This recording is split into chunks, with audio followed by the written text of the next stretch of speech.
I never imagined that returning home from deployment would involve a showdown with the most notorious person in our neighborhood. Yet that's exactly what happened the moment I stepped back onto familiar ground. After 18 grueling months overseas as a federal agent embedded with military intelligence, all I wanted was a quiet surprise for my wife and kids. Instead, I found myself face to face with Deborah Winters, the self-appointed tyrant of our Homeowners Association, known behind her back as Karen. My plan had been simple. My brother-in-law Jake would help me sneak into the house while my wife picked up the kids from school. We'd hang a small welcome home banner in the front yard, nothing flashy, just enough to make the moment memorable. I just landed a few hours earlier, still in uniform, and Jake was helping me carry my bags from his car to the front door when that unmistakable voice cut through the afternoon calm. "Excuse me, what exactly do you think you're doing?"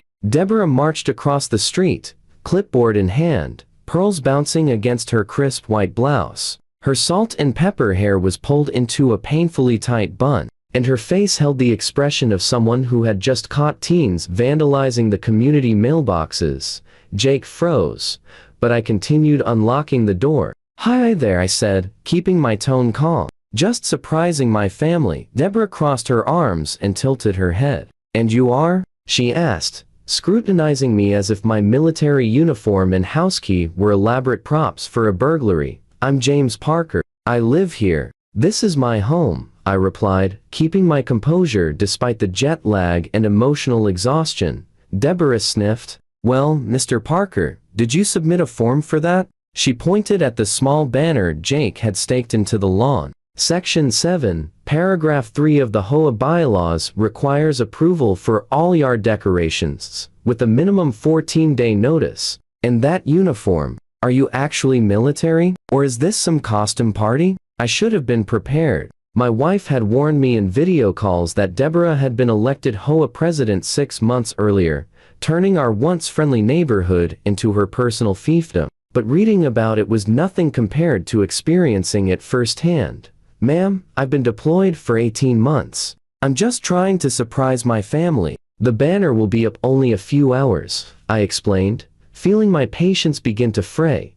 "Rules are rules, Mr. Parker, if that's truly your name. I don't recall approving long-term absences for military service. Did you file the extended absence form? And what about lawn maintenance? We sent 3 violation notices about your grass last summer." Jake, who had remained silent until now, finally spoke. "Deborah, come on. James has been serving our country. Can't you let this one slide? The banner will be gone tonight." Deborah's eyes narrowed as she pulled out her phone. "No exceptions. I'm documenting this violation, and you'll receive a fine. I'll also need to see identification proving you live here and aren't impersonating someone else." That's when I realized she wasn't just photographing the banner, she was taking pictures of me in my uniform. It felt invasive, disrespectful, almost criminal. After everything I'd endured over the past year and a half. "Ma'am, I'd appreciate it if you didn't photograph me without consent," I said firmly. "Now, if you'll excuse us, I've traveled over 30 hours to get home and want to settle in before my family arrives." Deborah stepped closer, phone still raised. "This is HOA property, and I have every right to document violations. For all I know, you could be impersonating military personnel, which is a federal offense. Show me your ID and proof of residence, or I'm calling the police." The absurdity of it all was almost comedic. After serving my country, I was being accused of stolen valor on my own lawn. I reached for my wallet to pull out my military ID, but before I could, Deborah gasped dramatically. "Is that a weapon?" she shrieked, pointing at the faint outline of my service firearm beneath my jacket. As a federal agent, I was authorized to carry it even while traveling, but explaining that to Deborah felt futile. "Ma'am, I'm a federal agent on active duty. I'm authorized to carry this weapon," I said calmly, showing her my federal credentials alongside my military ID. I hoped the badge would escalate the situation, but I had severely underestimated her commitment to her self-appointed authority. A likely story. First, unauthorized decorations, then military claims, now a badge and a concealed weapon. I'm calling 911. Jake's eyes went wide. Deb, seriously, stop. James is the real deal. My sister's been talking about his return for weeks. Too late. Deborah was already on the phone, her voice rising as she painted a picture of a suspicious, armed man in a military costume threatening HOA personnel. I calmly pulled out my phone and began recording, capturing her false report for the record. Ma'am, I'm documenting this conversation because you're making false statements to law enforcement, which is a crime. I've already identified myself as a resident and a federal agent, and I've shown you my credentials. Deborah's face flushed with anger. Stop recording me immediately. That's another violation of HOA privacy policies. Section 12, paragraph 7 clearly states, I interrupted calmly, keeping my voice steady. Ma'am, federal law supersedes HOA bylaws. Making false reports to emergency services is a serious offense. The next 20 minutes were surreal. Deborah refused to end her call with 911, pacing back and forth on my front lawn while spinning a tale that painted me as increasingly aggressive even though my demeanor remained completely calm. She even suggested Jake might be my accomplice in some imagined crime. When the police finally arrived, 2 officers approached cautiously, hands near their weapons. I kept my hands visible and immediately identified myself, explaining the situation. One of the officers, a veteran himself, recognized my uniform and credentials instantly. Agent Parker, welcome home, sir, he said with a nod after verifying my identity. Sorry about the welcome committee. His gaze lingered pointedly on Deborah, still clutching her clipboard like a shield. This is outrageous, she protested as the officers confirmed my identity and federal status. He still violated HOA protocols. That banner wasn't approved, and as president of this association, I demand it be removed immediately.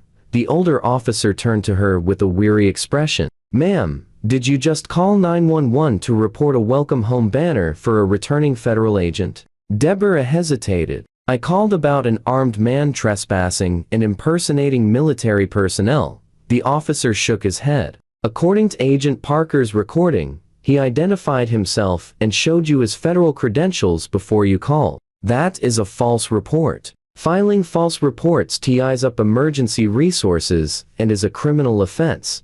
Deborah's face went pale, then quickly flushed red again. I was doing my duty as HOA president. How was I supposed to know he was actually military? Anyone can buy a uniform online these days. The younger officer, who had been taking notes, looked up. Ma'am, is it accurate that Agent Parker identified himself and showed credentials before you called 911? Deborah stammered, suddenly less certain. Well, he showed me something, but how was I supposed to know if it was real? I was being cautious. I decided it was time to regain control. Officers, I don't want to press charges if Miss Winters is willing to admit her error and leave us in peace. All I want is to surprise my family when they get home. The officers exchanged glances and looked at Deborah, giving her a graceful way out. But Deborah Winters had not reasoned to HOA president by backing down. This isn't over, she hissed, eyes narrowing. The HOA board will hear about this blatant disregard for our community standards. Expect a formal violation notice and fine within the week. With that, she spun on her heel and marched across the street, shoulders rigid with indignation.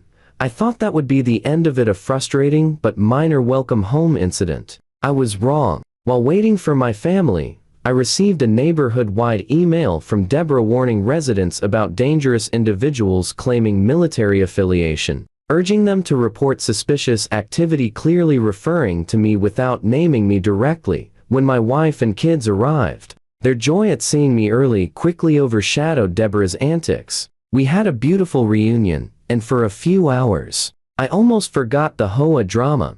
The next morning, however, I awoke to a formal violation notice taped to our front door, citing multiple infractions, unauthorized signage, failure to submit proper extended absence documentation, and, most absurdly, intimidation of HOA personnel. The fine? An outrageous $500, with an additional $50 for each day the violations remained unresolved. There was even a separate motion to begin eviction proceedings for persistent and willful breaches of community standards. That was the final straw. I spent the day collecting stories from neighbors who had been similarly harassed in my absence. Families cited for basketball hoops visible from the street. An elderly resident penalized for planting unauthorized flowers. A cancer patient fined for not retrieving trash cans promptly.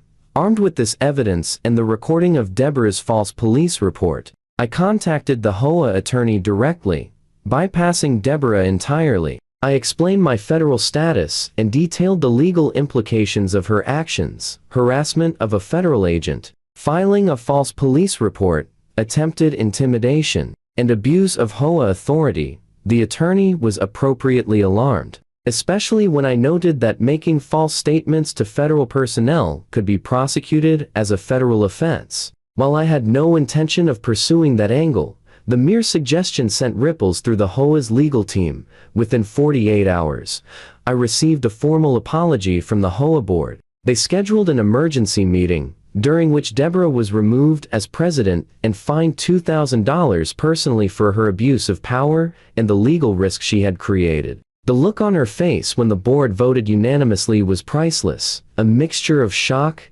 fury, and the dawning realization that her little clipboard kingdom had real-world consequences.